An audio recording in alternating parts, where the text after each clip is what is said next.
What we're trying to create is all of these objects that signify a relationship that is outside of our understanding, or that we're trying desperately to understand. Florida is a land of starry skies and sunsets and boiling springs, of creatures that flit and flutter into the night.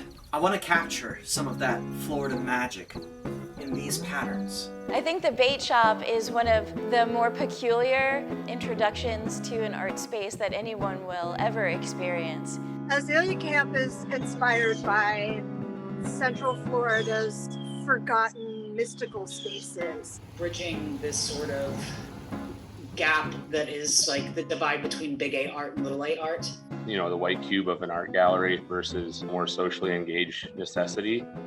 This is a way for people who don't think that art is really accessible to them to come in and engage with it. I'm so excited to build this world. Imagine walking through the mind of an artist, investigating, touching, listening, and feeling the space around you. Imagine a new type of architecture centered around neither form nor function, one based solely on the production of joy and wonder in the user. Limestonia reimagines Florida as a post-Florida site where everything is underwater and the history of Florida is told through the perspective of 7 magical mermaids.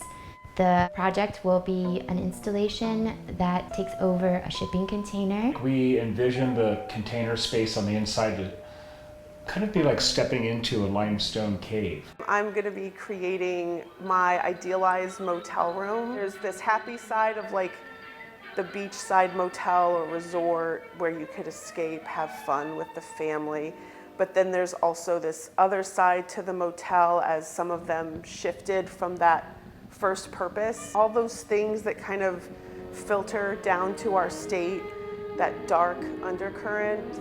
And I'm trying to have the shipping container motel room embody both of those elements. I am making a row of commercial dryers like you would see in a roadside open-air laundromat. They'll be spinning big 20-inch chrome rims perpetually inside of them. A lot of what Aelia Camp is about, making the connection between like the earth and how that is a sacred entity and how that connects to the way that we live our lives as humans and how we interact with the earth and how that can be a very sacred divine experience. That dense Florida landscape where you're maybe walking down a dirt path and clearly people have been there because they're leaving little graffitis and things. So it's this intersection of the natural and the man-made that makes you feel a sense of like,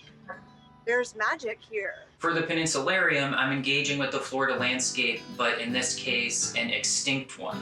Huge areas of Florida used to be covered in bamboo, but cattle grazing and farming destroyed 98% of it. So in my installation, you're basically experiencing this kind of dense, dead forest of bamboo. It's this very peaceful, tranquil experience, but at the same time, you also experience these very dramatic shifts in space and scale. And it's essentially a giant wind chime that you can kind of play as you walk through it. So there'll be this really awesome sound element as well. It's a research lab set up by skunk apes to study manatees. Every participant is walking in as kind of an unexpected detective walking into this room that is a lab that maybe they weren't thinking they would enter, and then they have to discover what the relationship is between the skunk apes and the manatees. And what we'd really like to communicate through these objects, that there is a deep appreciation and love, almost the purest love between these two groups. Imagine being joyfully lost in such a space, not knowing what's around the next bend or how long this experience will last. It's going to be a whole room of moving lights. The walls move, The floors move, the ceiling moves, and all of its movements will be in response to your movements. It might make you want to dance openly, to give you justification to act like a kid, which you still might need even if you are a kid. I've been given the opportunity to take my initial concept, which is an interactive, large-scale kaleidoscope, and make it even bigger. We're thinking about 30 to 40 feet long, this kaleidoscope is going to be. And I can incorporate other artists and other elements into it. It's an interactive piece, so when you're on one end of it, you're fueling what people are seeing on the other end. This kind of gives you an idea what you're going to be seeing. You're going to be making three that I know of so far, and then multiple ones throughout it too. So like you'll be able to find these things like hidden throughout the exhibit. Around the corner, you never know what you're going to see. I started this project in 2011. I purchased a short school bus in April of that year, and with tremendous assistance from several artists, we transformed it from a school bus to a mobile station of inspiration. I am excited to give the vehicle a new home and a new focus so that it can continue to be a space that shares book culture. There's such a rich wealth of material in Florida's literary history. There's a little poem in there.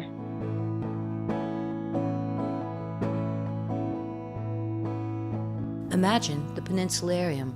Cooler than a museum, smarter than a theme park, and weirder than a carnival, the Peninsularium is a multi-year, multi-artist, multi-million-dollar effort to provide Tampa with its first and only permanent immersive arts installation experience. Drawing on Tampa's history as a port city, center of maritime commerce, and tourist destination, the Peninsularium sits on Florida's historic Highway 41 and is constructed from an assemblage of repurposed shipping containers harkening back to the traveling circuses of the early 1900s. A family-friendly cabinet of curiosities ripe with kitsch, bizarre history, and fantastical lore showcasing Florida at its most weird and wild.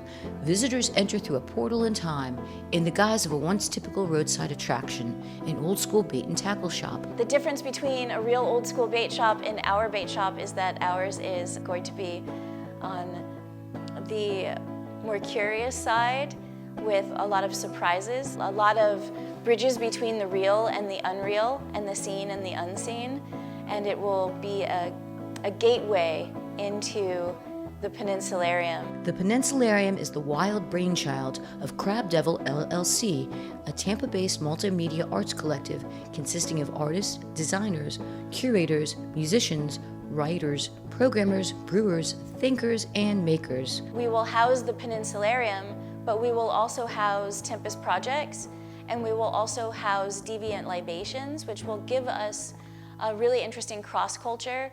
We'll have art viewers there, we will have beer aficionados, and hopefully we will also just have the Tampa curious coming to see what we have to offer. I've been a resident of Tampa my whole life. I've always been kind of a booster for the city and trying to convince people that we can do great things here.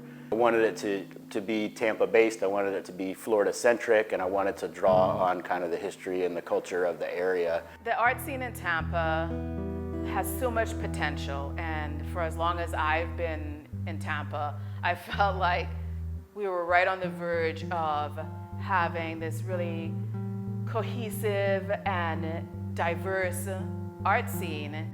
Museums and galleries, because we are in a capitalist world, because we are in these spaces, there's only enough spots for a few people of any identity. And unfortunately, they've been geared towards particular identities over others. And just now, that just, as things are being pushed back, that is opening up. My hopes are with Peninsularium that it does that and goes kind of beyond it. We thrive as artists in situations where we get to do what we love with people who also love to do that. We are artists and creatives. This is what we are good at. This is what we're good at. This is what we're good at. This is what we're good at. And this is what we want to continue being able to do. We feel strongly that Tampa has never really been given its due as a place with a unique history and culture. We would like to use this experience as a way to heighten the profile of the city. Its complex culture and unique inhabitants. We want you to be a part of this. We strive for an architecture of joy, and if you feel the same way, we ask that you please join us.